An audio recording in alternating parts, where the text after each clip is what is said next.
الله الرحمن الرحيم يا أيها النبي اتق الله وبيغمبرا ويريق دالانا ولا تطع الكافرين والمنافقين او ممنا د کافرانو او د منافقانو ان الله كان عليما حكيما يقينا دي الله هو حکمت والا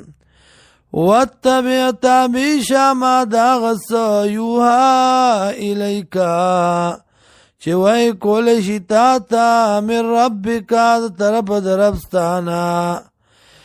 ان الله کان بما تعملون خبیرا یقینا الله پاغ سبانی چه کوئی تاسو خبردار دیم وتوکل علی الله او توکل کوا په الله باندې وکفا بالله وکیلا او کافی دی الله کار جوړون کې